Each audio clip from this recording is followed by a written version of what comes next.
اسمي سامية، عندي 49 سنة. حياتي مش سهلة، مع إن الناس من بره يمكن تفكر إن كل حاجة تمام.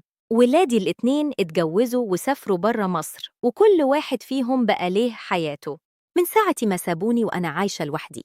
مش بقول إن حياتي كارثة، لكنها ناقصة جداً.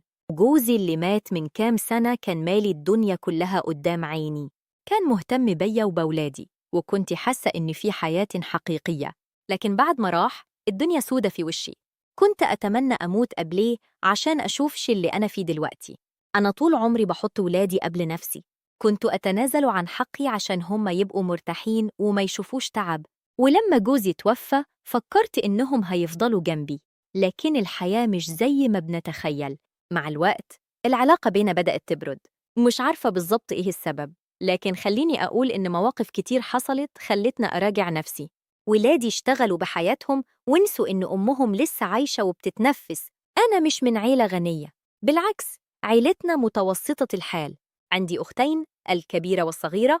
أنا الوسطانية، اللي زود الطين بلة إن أختي الكبيرة اتخطبت لنفس الراجل اللي أنا اتجوزته بعدين. هو كان جاي يتقدم لها، لكن لما شافني قال لأهلها دي اللي عايزها. ومن ساعتها الدنيا بينا اتقلبت. أختي الكبيرة زعلت مني جدا، والصغيرة أخذت جانبها.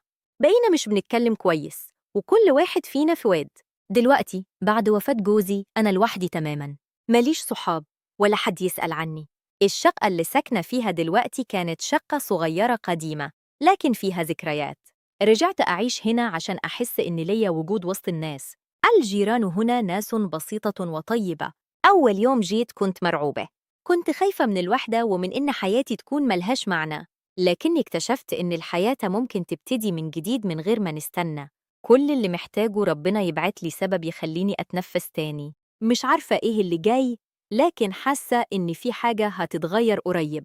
وفي يوم ما كنتش متوقعة قرع بابي شاب غريب. من أول لحظة حسيت إن الدنيا مش هتبقى زي ما كانت. في يوم عادي جدا، وأنا قاعدة في البيت لوحدي، حد قرع الباب. فتحت لقيت شاب في أواخر التلاتينات، شكله محترم وملامحه حلوة. اتخضيت شوية، لأن البيت محدش بيجيله غير الجيران. قال لي: سامحيني على الإزعاج، أنا جارك الجديد اسمه أحمد. عايز أستعير منك بصلة عشان الأكل واقف نص نص. أنا انبهرت بجرأته وبساطته في نفس الوقت. دخلت، وجدت إنه فعلاً محتاج مساعدة. مش بس البصلة، ده كان نسي يطفى البوتاجاز نفسه. ساعدته، وبعدين طلب مني حاجة غريبة: إننا ناكل سوا. في الأول استنكرت، بس لقيتني موافقة عشان مش عارفة أرفض. عملت أكلتي، وجمعنا الأكل على البلكونة. قعدنا نتكلم لساعات. أحمد حكالي حياته. أبوه مات وهو صغير، ومامته ست شريفة رفضت تتجوز عمه اللي كان عايز يسيطر عليهم. عمه راجل غني لكن تعبان في معاملاته. أحمد حلف إنه ينجح من غير مساعدتي. سافر، اشتغل، ودرس. دلوقتي هو بيسافر كل شهر عشان يصرف على أمه وأخته. طموحه كبير وقلبه نقي. أنا ما كنتش متوقعة إني أحس بالراحة مع حد بالشكل ده. الموضوع مش مجرد إعجاب، أنا حسيت إن أحمد فتح فيا حاجة كانت مقفولة من سنين. قبل ما يمشي قلت له: عايزة أعرض عليك مشروع شراكة. أنت عندك الفكر والخبرة، وأنا عندي فلوس بسيطة. نعمل حاجة سوا والأرباح نصين. فرح جدا واتفقنا على طول. بدينا ندور على محل. لقينا مكان حلو في المنطقة الشعبية اللي ساكنين فيها.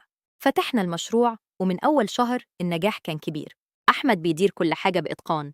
بقينا نخرج سوا، ناكل سوا، نشتغل سوا. لدرجة إني نسيت إني عندي ولاد. هم أصلاً ما كانوش بيتصلوا بيا. المكالمات بقت مرة كل شهر، وبعدين قطعت خالص. الناس في المنطقة بدأت تتكلم. طبعاً المنظر مش مألوف، ست في عمري وشاب جنبي طول الوقت. أحمد كان بيتضايق من الكلام، لكني كنت بقوله خليهم يتكلموا. لكنه في يوم فاجأني وقال: عايز أتكلم معاكي في حاجة مهمة. ومن نظرة عيونه عرفت إن الكلام اللي جاي هيكون مختلف. قال لي كلمة وقفت قلبي: أنا مش عايزك شريكة بس، أنا عايزك زوجتي. وقتها حسيت إني مش عارفة أتنفس من الصدمة. لما أحمد قال لي إنه عايز يتجوزني، حسيت الدنيا وقعت في وشي. مش عشان أنا مش بحبه، بالعكس، أنا كنت بحبه من أول يوم شفته فيه. بس أنا خايفة أظلمه. أنا ست كبيرة، وعمري 49 سنة، وهو شاب في بداية حياته. ليه يضيع عمره معايا؟ أنا قلت له كل اللي في قلبي، أنا معجبة بيك وأنا بحبك، بس أنا مش هقدر أكون زوجتك الأولى. لازم تتجوز واحدة في سنك، تخلف منها، تعيش حياتها طبيعي، وأنا أبقى الزوجة التانية على جنب عشان ما بقاش سبب في ضياع مستقبلك. أنا شايفة إن ده حل عادل، هو ياخد حقه في الحياة وأنا أبقى جنبه من غير ما أكون عائق. لكنه زعل جدا، قال لي أنا كنت متخيل إنك هتفرحي مش هترفضيني.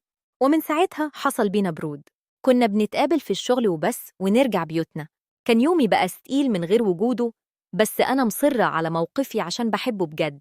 في يوم أحمد ما جامش الشغل، العمال سألوني عنه وأنا رنيت عليه كتير مرضش. بعد ساعات بعت لي رسالة: أنا سافرت البلد عند أمي وأختي ومش هقدر أرجع دلوقتي، سامحيني.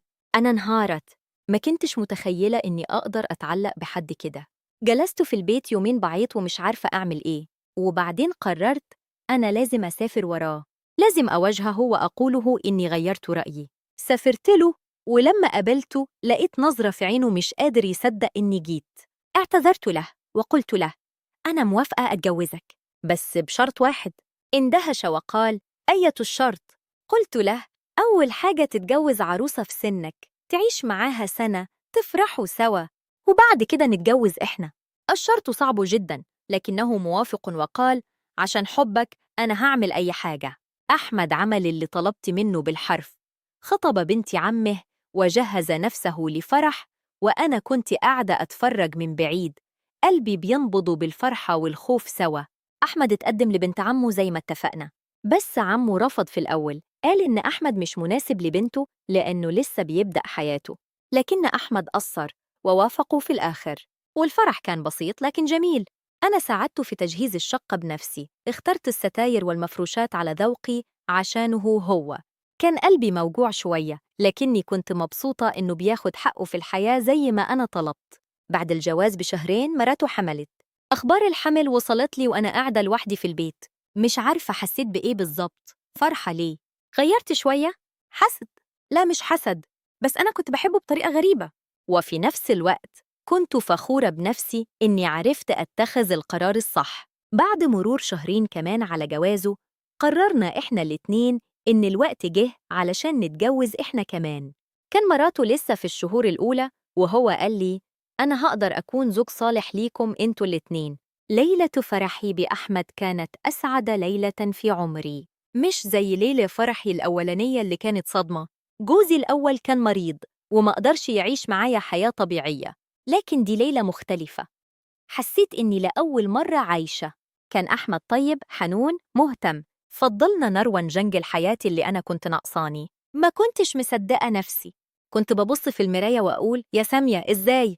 عشت مع أحمد أسعد شهور في حياتي، كنا زي العروسين بالظبط، وأنا لأول مرة بحس إني ست متجوزة حب مش مجرد تضحية.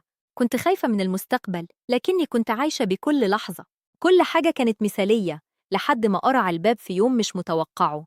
فتحت البيت لقيت ولادي واقفين قدامي، مش مصدقة عيني. دول اللي ما سألوش عني سنين، دول اللي سابوني لوحدي، وفي إيديهم أوراق ومحامين. ولادي مش جايين يسألوا عني، جايين عشان الميراث. قالوا لي يا إما تطلقي أحمد يا إما هنقفل عليكي الدنيا.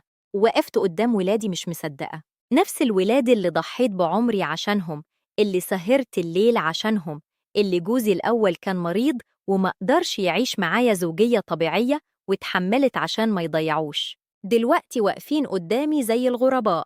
أكبرهم قال لي ببرود: أمي، أنتي متجوزة واحد أصغر منك بكتير من غير ما تقولي لنا. إحنا مش هنسيب الميراث يضيع، يا إما تطلقيه يا إما هنرفع عليكي قضية حجر. أنا حسيت إني هقع.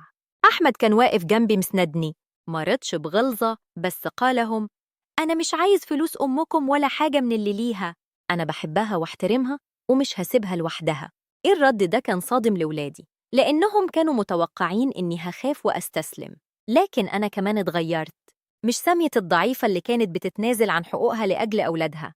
دلوقتي أنا ست عندها راجل بيحبها وعندها مشروع ناجح وعندها كرامة.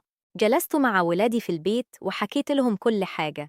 حكيت لهم إني عشت سنين مع جوزهم الأول وأنا متجوزة جواز ناقص، إني اتحملت عشانهم، إني ضحيت بصحتي وسعادتي عشان ما يبقوش مشردين. قلت لهم انتوا سبتوني سنين وما اتصلتوش، دلوقتي جايين عشان الفلوس بس. سكتوا، معرفوش يردوا. أصغرهم عينه دمعت، لكن الكبير فضل متمسك.